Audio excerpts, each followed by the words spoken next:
Hello students, welcome back to our channel. और आज हम लेकर आए हैं अपनी नई प्लेलिस्ट एसिड बेसिस और सॉल्ट्स की, जिसमें हम डिस्कस करने वाले हैं अपने चैप्टर 2 के एनसीईआरटी बैक क्वेश्चंस। ठीक है, पार्ट 1 है। इसमें आज हम 5 क्वेश्चंस डिस्कस करेंगे स्टार्टिंग फ्रॉम क्वेश्चन नंबर 1। देखते हैं अपना एसिड बेसिस सॉल्ट्स का पहला क्वेश्चन। कौन सा चैप्टर है हमारा? Chapter 2, acids bases and salts. अगर आप इसके क्वेश्चंस ट्राई कर चुके हैं, बहुत बढ़िया है, आपका रिवीजन हो जाएगा। वीडियो पॉज करके क्वेश्चन देखिए और उनका आंसर को रीचेक करिए। ठीक है, एंड इफ अगर आपको डाउट है हमारे किसी भी पहले कि आपको चैप्टर कवर करना है चैप्टर 2, तो आप इसकी प्लेलिस्ट भी जाके हमारे चैनल पे देख सकते हैं। ठीक है, स्टार्ट करते हैं अपने क्वेश्चन नंबर 1 से। देखते हैं अपना question number 1। You have been provided with 3 test tubes. हमें क्या है? हमें 3 टेस्ट ट्यूब्स दी गई हैं। One of them contains distilled water. एक टेस्ट ट्यूब में क्या है? डिस्टिल्ड वाटर है। बाकी 2 टेस्ट ट्यूब में ना एक एसिडिक सोल्यूशन है और एक बेसिक सोल्यूशन है। ठीक है, अब आगे क्या बोलता है? आगे बोलता है कि if you are given only red litmus paper, how will you identify the contents of each test tube. मेरे पास ना एक पानी है, एक एसिड है, एक बेस है, तीनों हैं, बट मुझे नहीं पता है कि कौन एसिड है, कौन बेस है और कौन सा पानी का सोल्यूशन है। अब क्या करेंगे? अब ना हमारे पास क्या गिवन है? हमारे पास गिवन है रेड लिटमस पेपर। ये तो हमारे पास है ऑलरेडी। और हमें क्या पता है कि रेड लिटमस पेपर क्या करता है? रेड लिटमस पेपर किस में कन्वर्ट हो जाता है? ब्लू में कन्वर्ट हो जाता है। कब कब हो जाता है? कब? When we have a basic solution. है ना, बेसिक सोल्यूशन में हमने क्या देखा है कि अगर हमारे पास कोई बेसिक सोल्यूशन है तो red litmus blue, acidic solution है तो ब्लू लिटमस टू रेड। तो हमने क्या करा? रेड लिटमस हमारे पास था, 3 सोल्यूशन थे हमारे पास।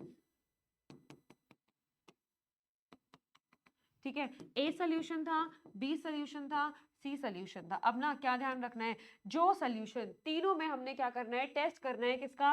रेड लिटमस पेपर को ले जाके डिप करना है हमने। जो सोल्यूशन क्या हो जाएगा? जो सोल्यूशन हो जाएगा हमारा रेड टू ब्लू, उस सोल्यूशन को हम क्या बोल देंगे कि भाई वो सोल्यूशन हमारा बेसिक सोल्यूशन है। ठीक है, जो सोल्यूशन हमारा क्या करेगा? Red to blue colour change दिखाएगा, वो सोल्यूशन हो जाएगा हमारा बेसिक सोल्यूशन। पहली बात इतनी समझ आ गई है ना? हमें 3 सॉल्यूशंस हैं, हमें नहीं पता, हमारे पास 2 लिटमस पेपर नहीं है कि हम एक को क्या करें? एसिड का टेस्ट करें, एक का बेस का टेस्ट करें। तो हम क्या करेंगे? हम करेंगे पहले जो गिवन है उसका टेस्ट। रेड लिटमस था, रेड लिटमस टू ब्लू हो जाएगा किसके लिए? बेसिक सोल्यूशन के लिए। फॉर एग्जाम्पल इसने कर दिया तो ये एक बेसिक सोल्यूशन हो गया। ठीक है, हमने सपोज कर लिया कि ए हो गया हमारा बेसिक सोल्यूशन। अब देखो आगे कैसे प्रोसीड करोगे ना। अब ना हमारा रेड लिटमस क्या हो गया? ब्लू। रेड लिटमस ब्लू हो गया तो हमारे पास क्या आ गया? Blue litmus paper. अब हम अपने ब्लू लिटमस पेपर को ना क्या करेंगे? 2 में डिवाइड कर लेंगे।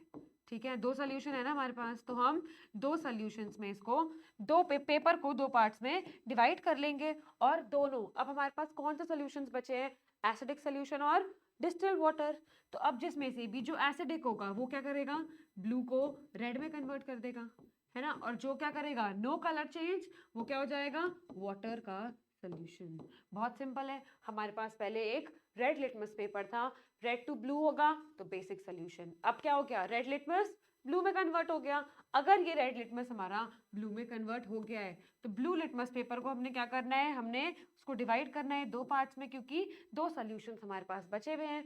अब जो सोल्यूशन ब्लू टू रेड करेगा वो एसिडिक होगा, है ना, वो वाला एसिडिक हो जाएगा। जो क्या करेगा? वाटर होगा, वो नो चेंज आएगा हमारे लिटमस पेपर पे। और ऐसे हमें क्या पता चल जाएगा? We will be able to identify our solutions A, B and C using this litmus paper. Clear हो गया? क्या क्वेश्चन था? एक बार दोबारा आप क्वेश्चन पढ़ सकते हैं अगर आपको कोई भी डाउट है तो, और फिर देख लेते हैं अपना सोल्यूशन एक बार दोबारा। क्लियर हो गया? ठीक है, अपना आंसर चेक कर सकते हैं, स्क्रीनशॉट ले सकते हैं। Okay, see, take 3 small pieces of red litmus paper, put 1 drop each of the given solutions on these litmus paper. The liquid which turns red litmus into blue is a basic solution. ठीक है, जो क्या कर रहा है? जो red litmus को हमारा blue कर रहा है वो क्या है? हमारा basic solution है, वो हमारा एक basic solution है। आगे देखते हैं अब क्या हुआ। रेड लिटमस हमारा ब्लू हो गया। अगर रेड लिटमस हमारा ब्लू हो गया है तो हमने क्या करा, डिवाइड करा ब्लू लिटमस को और क्या करा, अलग अलग पार्ट्स में कर लिया है। जो सोल्यूशन क्या करेगा, ब्लू लिटमस को रेड में कन्वर्ट करेगा, वो एसिडिक है। जो नहीं करेगा वो पेपर है। जो नो इफेक्ट दिखाएगा that is our water solution, distilled water. Okay, देखते हैं अपना क्वेश्चन नंबर 2।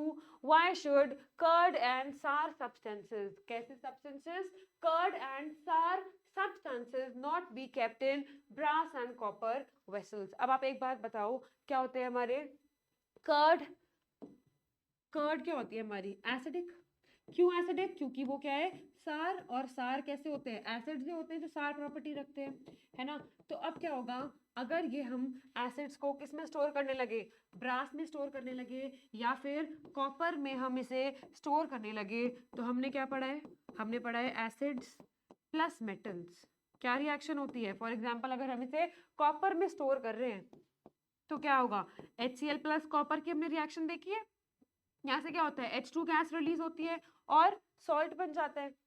तो अगर हम क्या करेंगे, हम अपनी कर्ड और सार सब्सटेंसेस को, कोई भी ऐसे सब्सटेंसेस को किस में स्टोर करेंगे, इन वाले वेसल्स में स्टोर करने वाले हैं। तो ये क्या है, ये मेटेलिक सब्सटेंसेस है और हमारा जो खाने पीने की चीज़ें हैं सच एज कर्ड एक्सेट्रा, वो क्या करेगा, वो रिएक्शन करेगा अपना एसिड प्लस मेटल्स, और हमारा यूटेंसिल्स जो होंगे, जो हमारे वेसल्स होंगे, वो क्या हो जाएंगे, वो खराब हो जाएंगे। ठीक है, और हम उसमें खाना भी रखेंगे तो वो भी खराब हो जाएगा, बिकॉज वहाँ पे एक रिएक्शन हो जाएगा, it will be chemically reactive, है ना। केमिकल वहाँ पे रिएक्शन हो जाएगा और हमारे लिए फीजिबल नहीं होगा उनको स्टोर करना। यूटेंसिल्स क्या हो जाएंगे हमारे, डिटोरिएट हो जाएंगे।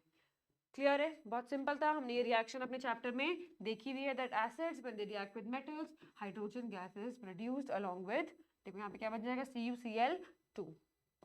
Okay, so the curd and brass are substances are acidic. They will react with brass, that is a alloy of copper and zinc, and copper vessels, and will spoil the vessels. क्यों spoil कर देगा?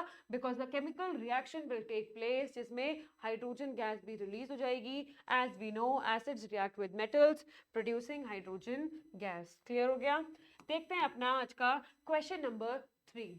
ठीक है, question number 3 क्या है, which gas is usually liberated when an acid reacts with a metal, illustrate with example, how will you test the presence of this gas. अब देखो क्या बोला है, acid when they react with metals.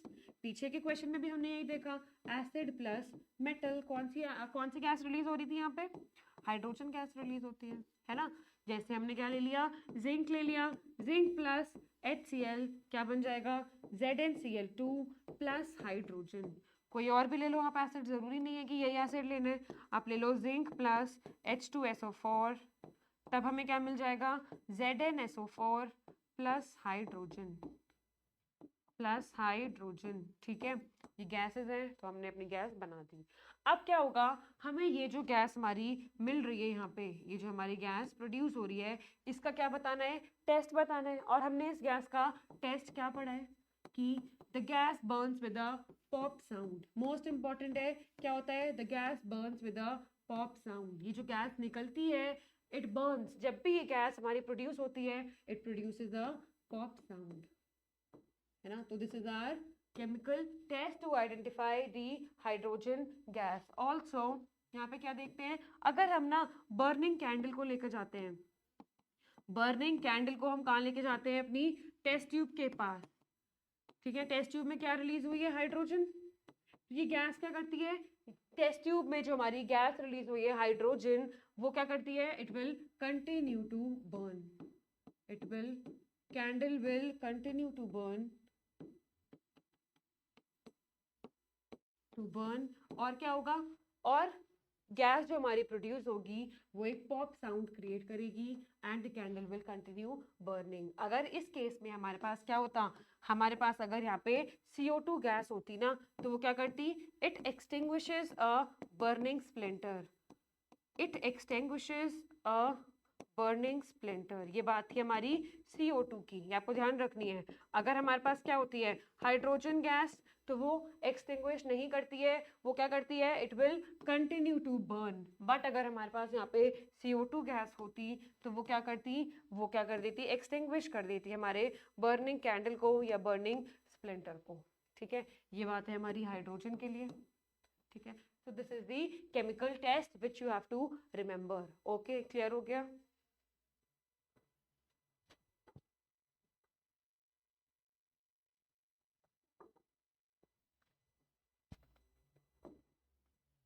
देख लेते हैं इसके answers. Hydrogen gas is liberated when acid react with the metal. For example आप कोई भी रिएक्शन दे सकते हैं। It can be tested by bringing a burning candle near the gas. The candle continues burning with a pop sound. अगर आपको ऐसे question आता है कि A reacts with B and a gas is produced which produces a pop sound, तब भी आपको ध्यान रखना है it is H2। अगर ऐसे क्वेश्चन आता है a gas is produced which extinguishes a burning splinter, तब आपको ध्यान रखना है it is they are talking about the CO2 gas। तो ये केमिकल टेस्ट ना बहुत इंपॉर्टेंट होते हैं। ठीक है, केमिकल टेस्ट आपको ध्यान रखने हैं। किस किस के लिए, मेन गैसेज है हमारी H2 CO2, इनके लिए याद रख लो। ओके, देखते हैं अपना next question. A metal compound A. अब हमारे पास एक मेटल कंपाउंड है, मेटल नहीं है, मेटल कंपाउंड है जो रिएक्ट करता है HCl के साथ dilute to produce effervescence. The gas evolve extinguishes a burning candle. देखो यहाँ पे इन्होंने बात बोल दी जो हम डिस्कस कर रहे थे अभी, कि जो गैस यहाँ पे प्रोड्यूस हो रही है ना, वो एक एक्सटिंग्विश कर देती है बर्निंग कैंडल को। और अभी हमने क्या डिस्कस किया, कौन सी गैस एक्सटिंग्विश करती है, CO2। तो हमें ना यहाँ पता चल जाएगा, आइडिया हमें अपने आप लग जाएगा ये बात पढ़ते ही कि भाई CO2 ना तो निकलेगी निकलेगी पक्का, क्योंकि क्या हो रहा है, जो गैस निकल रही है वो एक्सटिंग्विश करती है बर्निंग कैंडल को। अब लिखो balance equation. And if one of the compounds form is calcium chloride. अब इन्होंने एक और बात बता दी हमें यहाँ से कि एक तो CO2 पता निकल रही है ना, टेस्ट से पता चल गया, और साथ में कैल्शियम का क्लोराइड भी यहाँ पे बन रहा है। मतलब अगर कैल्शियम का क्लोराइड यहाँ पे बन रहा है तो क्या बुद्धि चलाएंगे यहाँ पे हम अपनी यहाँ पे इतनी अकल लगाएंगे कि यहाँ पे कैल्शियम क्लोराइड बन रहा है, तो जो ये A है वो कैल्शियम का ही कोई सॉल्ट होगा, तभी कैल्शियम बन रहा है यहाँ पे, है ना। दूसरी इंपॉर्टेंट बात, मैंने तुम लोग को क्या बताया है कि जब भी CO2 गैस प्रोड्यूस होती है हमारे पास क्या होता है LHS में, या तो हमारे पास बाइकार्बोनेट होगा या फिर हमारे पास कार्बोनेट होगा, तभी हमारी क्या गैस रिलीज होती है, CO2 गैस रिलीज होती है। तो यहाँ पे क्या ले लेते हैं, कैल्शियम का कार्बोनेट ले लेते हैं और देखते हैं रिएक्शन। अगर कैल्शियम कार्बोनेट रिएक्ट करेगा HCl से तो क्या प्रोडक्ट्स बन जाएंगे, प्रोडक्ट्स बन जाएंगे CaCl2। बहुत बढ़िया, ये तो बन रहा है प्रोडक्ट, इन्होंने बोला है कि कैल्शियम क्लोराइड हमारा फॉर्म हो रहा है ना। और अगर कार्बोनेट है तो CO2 भी बनेगा और वाटर भी बनेगा। इसका मतलब हमारा जो कंपाउंड A है वो क्या है, कैल्शियम कार्बोनेट। ऐसे क्वेश्चंस में हम ऐसे सोच के चलने वाले हैं। साफ साफ उसने क्या मेंशन किया कि गैस प्रोड्यूस हो रही है, एक्सटिंग्विशेस द बर्निंग कैंडल, मतलब CO2। अगर वो बोलता कि गैस कंटिन्यूस बर्निंग, तब हम क्या लिख देते, तब हम हाइड्रोजन निकाल के आते। ठीक है, बट यहाँ पे हाइड्रोजन नहीं निकालनी क्योंकि ये एक्सटिंग्विश कर रही है। ठीक है, फिर उसने क्या मेंशन किया कि कैल्शियम क्लोराइड बन रहा है, वन ऑफ दी कंपोनेंट। इसका मतलब क्या है, कैल्शियम का कोई सॉल्ट यूज किया गया है, वेरी सिंपल, है ना। So this is the solution for the answer. अगर आपको डाउट होते हैं ऐसे क्वेश्चंस में तो आप आराम से ऐसे क्वेश्चंस की प्रैक्टिस जरूर करें। ठीक है, these are the important questions. Okay, star mark करते हैं इन क्वेश्चंस पे हम। चलिए देखते हैं, compound A must be calcium carbonate because carbonates react with acids to produce CO2 which extinguishes fire and also compound form will be calcium chloride। यही reaction हमने यहाँ पे लिखी है। बहुत सिंपल क्वेश्चन था हमारा। देखते हैं अपना next question. why do HCl HNO3 क्या करते हैं, show acidic properties in aqueous solutions while solutions of compounds like alcohol, glucose do not show acidic character। अब क्या होता है कि अगर हमारे पास एसिड्स हैं HCl और क्या है HNO3, इसके अंदर तो H प्रेजेंट है तो ये ना शो करते हैं हमें एसिडिक प्रॉपर्टीज। बट अगर हमारे पास क्या कंपाउंड्स है, अल्कोहल, अगर मैंने लिख दिया C2H5OH या फिर हमने लिख दिया ग्लूकोज, है ना, इनके अंदर भी हाइड्रोजन है। कॉमन बात क्या है कि भाई इसके पास भी हाइड्रोजन, इसके पास भी हाइड्रोजन, इसके पास भी हाइड्रोजन, इसके पास भी हाइड्रोजन। ये क्या है? ये एसिडिक है, बहुत बढ़िया। पर ये क्या एसिडिक है? ये एसिडिक नहीं है। क्यों भाई? यही उन्होंने हमसे पूछा है कि ये क्यों नहीं शो करते एसिडिक कैरेक्टर। क्या बात बोल के आएंगे कि HCl को जब हम क्या करते हैं, वाटर में डालते हैं या फिर हम HCl का एक्वस सोल्यूशन लेते हैं तो क्या होता है, तो वो डिसोसिएट करता है किसमें, H प्लस और Cl माइनस में। ये बात हमने पढ़ी है। और अगर H प्लस आयन कोई दे देता है फिर तो वो एसिड बन जाता है ना। अगर हम बात कर ले सिमिलरली HNO3 की, तो HNO3 भी क्या करेगा, H प्लस देगा हमें, साथ में क्या देगा, NO3 माइनस देगा। हमें किससे मतलब है? हमें मतलब है H प्लस मिल रहा है, तो ये भी क्या है, बढ़िया एसिड है। एसिड बढ़िया है या फिर क्या करेगा, एसिडिक प्रॉपर्टीज शो करेगा। क्यों? क्योंकि हमें क्या चाहिए था, हमें चाहिए था H प्लस, हमें मिला। हमें चाहिए था H प्लस, हमें मिल गया।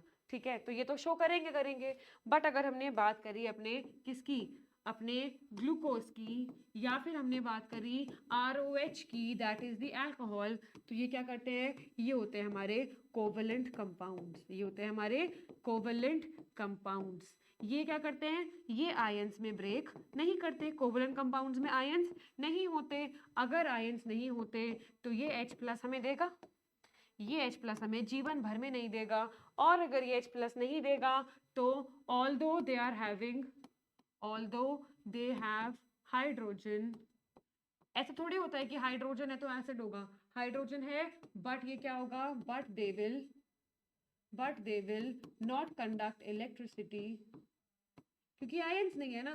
दे विल नॉट कंडक्ट इलेक्ट्रिसिटी और current and hence they are not acids. Acids होंगे, एसिड्स ये नहीं होंगे।